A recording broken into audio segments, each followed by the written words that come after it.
আজকে আমরা আখ ক্ষেত পরিষ্কার করবো। আখ ক্ষেত অনেক জঙ্গল হয়ে গেছে, অনেক অপরিষ্কার। আজকে আখ ক্ষেতটাকে পরিষ্কার করে দিব। আরো পরিষ্কার করছি, আরো পরিষ্কার করছি, এখন আরো পরিষ্কার করব। এখান দিয়ে পরিষ্কার আছে, এখান দিয়ে পরিষ্কার আছে, আপনাদেরকে ভিতরে নিয়ে দেখাবো। অনেক সুন্দর একটা পরিবেশ, কেমন মাইটটা উঠছে, অনেক সার হসপিট দিছে। আপনাদেরকে বলবো কতটুকু জায়গা, কতটুকু সার হসপিট পটাশ মিক্স করে দিচ্ছি, আপনাদেরকে সব জানাবো। এখন চলেন আমরা মূল কাজে চলে যাই। এরকম পাতা খারিয়া থাকতে চায় না, অনেক ফুল লাগতেছে, কাটতে গেছে গা, এমন দাগ করে গেছে গা।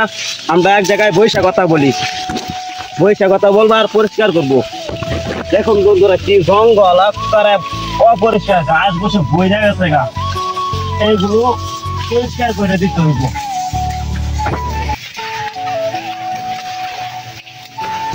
কতটুকু পরিষ্কার হয়,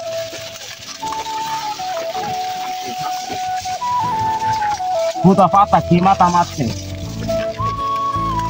অল্পটুকু জায়গা লাগাইছি, অল্পটুকু কাটিং পদ্ধতিতে লাগাইছি। আপনারা দেখুন, আপনাকে খুব অনেক কষ্ট করে দেখাইবো যাতে আপনারা বুঝতে পারেন।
হ্যালো বন্ধুরা, আপনারা দেখেছেন আমার ক্ষেতটা কি সুন্দর আর পরিষ্কার।